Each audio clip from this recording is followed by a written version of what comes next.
한 남성이 우울증 치료를 위해 약물 임상시험에 참여하였습니다. 이 임상시험은 위약, 플라시보, 즉 유효 성분이 없는 가짜약을 포함한 이중 명분 시험이었는데요. 이 시험은 참가자와 연구자 모두 어떤 치료가 누구에게 제공되는지 모르는 시험으로 가장 신뢰도 높은 방식으로 간주하는데요. 이 남성은 위약을 복용하고 있었습니다.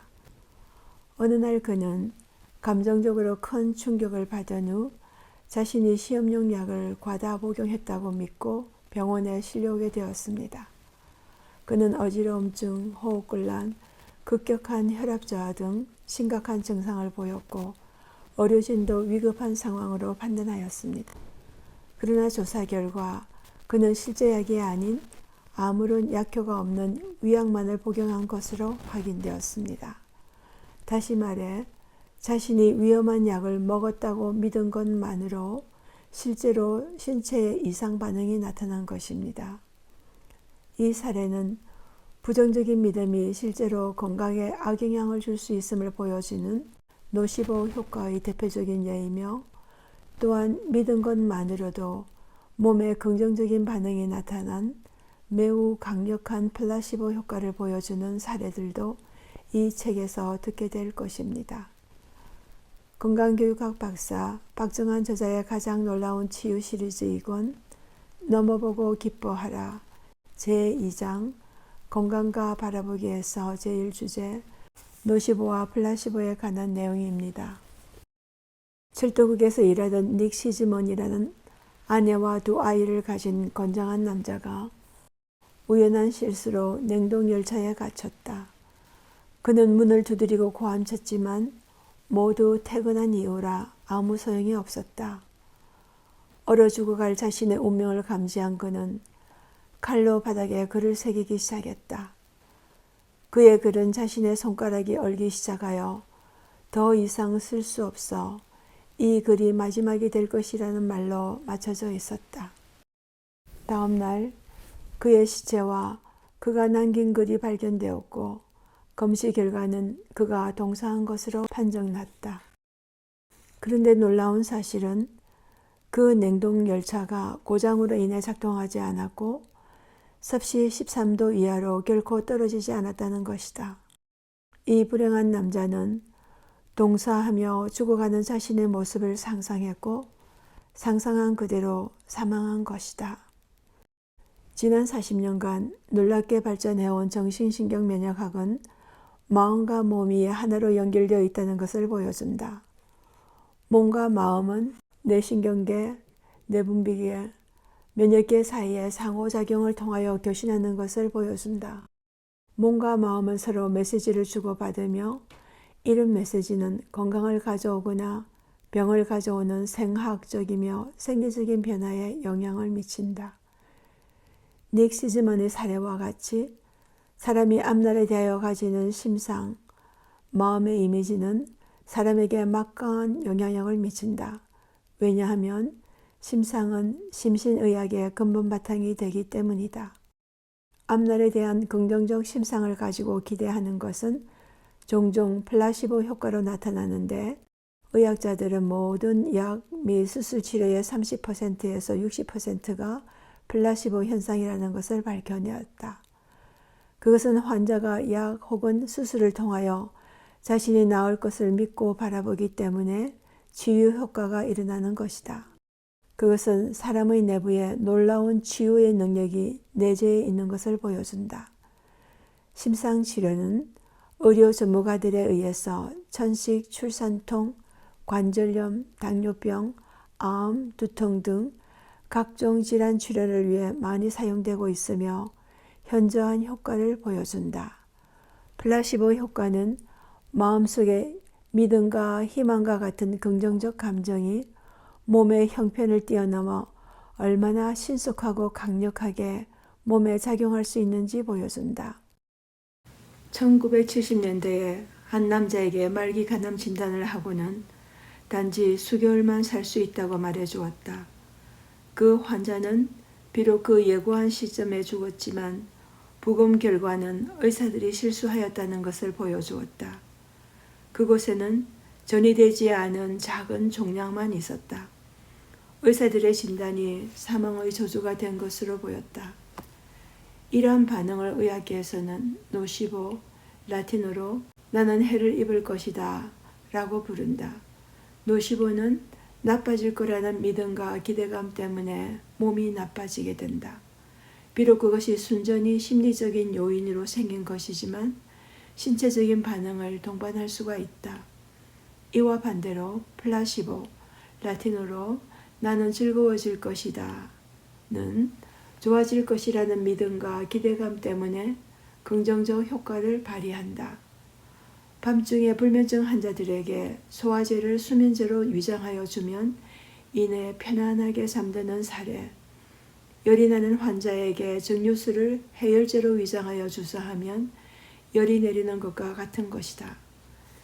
679명의 의사를 대상으로 한 연구조사 결과 약 과반수 46에서 58%의 내과 및 류마티스 의사들이 정기적으로 플라시보 약을 처방한다고 하였으며 대부분 62%의 의사들이 그에 대해 윤리적으로 허용될 수 있다고 믿는다고 답하였다. 1987년 발표된 한 사례에 의하면 한 여성은 메스꺼움과 구토 증세가 심하여 고통을 호소하였다.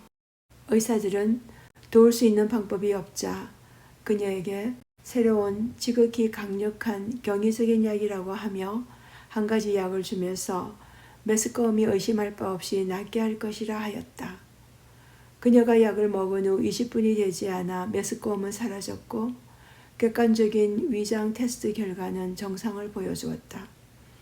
그런데 실상 그녀에게 준 약은 메스꺼움을 들어주는 약이 아니고 도리어 메스꺼움을 일으키고 구토를 야기시키는 토근제 시럽이었다. 이 경우에 있어서 약이 구토를 완화시킬 것이라고 믿고 기대하는 의학 효과가 그 약 자체의 양리작용에 정반대 효과를 낼 정도로 강력하였던 것이다. 1957년 미국 캘리포니아 롱비치의 한 병원에서 라이트라는 환자는 오렌지 크기만한 6개 암덩어리가 있어 곧 죽게 되었는데 기적적인 암 치료로 알려진 크레바이오젠을 필립 웨스트 의사에게 주사해 주기를 간청하였다. 그 약을 주사해 준 의사는 놀랍게도 사흘 후 암덩어리들이 난로 위에 눈덩이같이 녹아 없어진 것을 발견하였다. 숨쉬기 위해 산소 마스크를 써야 했던 환자가 전용 비행기를 몰고 다닐 정도로 나았다. 그런데 2달 후 그는 그 약이 암 치료에 효과 없다는 기사를 읽었고 그 직후 다시 암이 퍼졌다. 이번에는 의사는 그를 살리고자 새로 나온 더 강력한 크레바이오젠을 주사해 준다고 말하고는 식염수를 주사하였다. 그런데 다시 암덩어리들은 놀랍게 사라졌고 라이트는 회복하였다. 그런데 2달이 지난 후 그는 미국 의학협회에서 크레바이오젠이 효과가 없다고 최종 결론을 내린 기사를 읽게 되었고 그 이틀 후에 사망하고 말았다. 의학 전문지에 소개된 이 환자의 사례는 사람의 마음과 몸이 얼마나 밀접한 관계가 있고 마음가짐에 따라 병의 예후 역시 얼마나 달라질 수 있는지 잘 보여준다.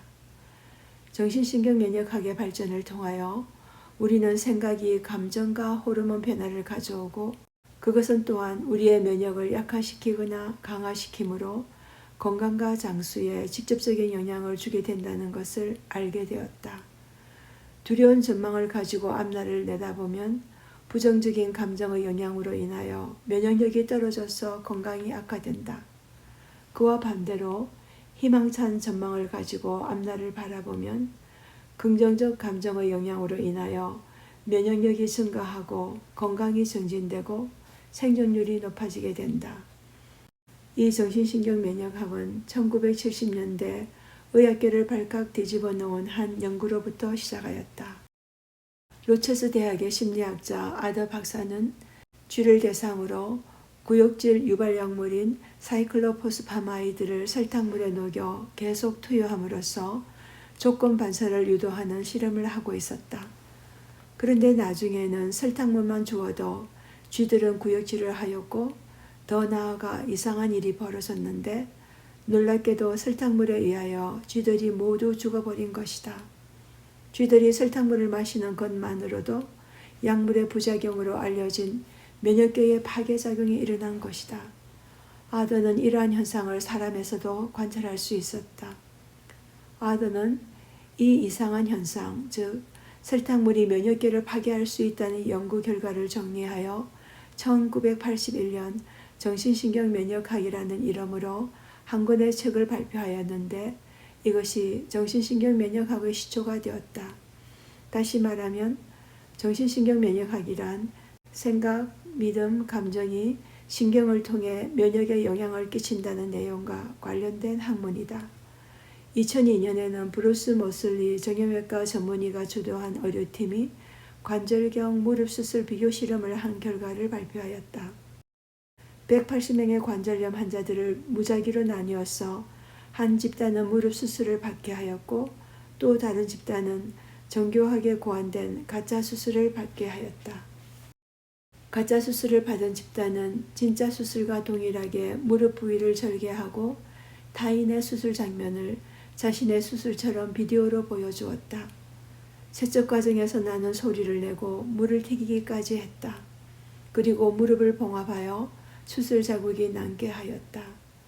그 결과 예상대로 진짜 수술을 받은 환자의 3분의 1에게서 무릎 통증이 사라졌다. 그런데 놀랍게도 가짜 수술을 받은 환자 집단에서도 동일한 효과가 나타났다. 즉 미국에서 매년 70만 건 시술되고 건당 5,000불이 들어 총 40억 달러가 소비되는 관절경 무릎 수술이 수술로 나을 것이라고 믿었기 때문에 환자들이 낳은 위약 효과보다 낫지 않은 것을 보여주었다. 그 후에 여러 가짜 무릎 수술 연구들에서도 동일한 결과를 보여주었고 연구가들은 위약 효과를 경시하지 말라고 권고하였다. 하버드 대학교 교수이며 36년간 위약 효과에 대해 연구해온 어빈 커시 박사는 12에서 60분 프로그램 우울증을 치료하는데 위약 효과가 있는가에 출연하여 다음과 같이 말하였다. 사람들은 약을 사용할 때 나아진다. 그렇지만 그것은 약의 화학적 성분 때문에 나아지는 것이 아니라 주로 위약 효과 때문이다. 위약 효과와 항우울제 약의 효과 차이는 대부분의 사람들에게 있어서 거의 없다. 위약 효과는 진통제뿐 아니라 편두통, 요통, 궤양 등 다양한 질병 치료에 사용된다. 앞의 모슬리 박사팀 연구에서는 골다공증 환자의 무릎 수술 효과에 대해 연구하였는데 실제로 수술한 그룹과 무릎을 열고는 바로 꿰매는 가짜 수술을 한 그룹을 비교하였다.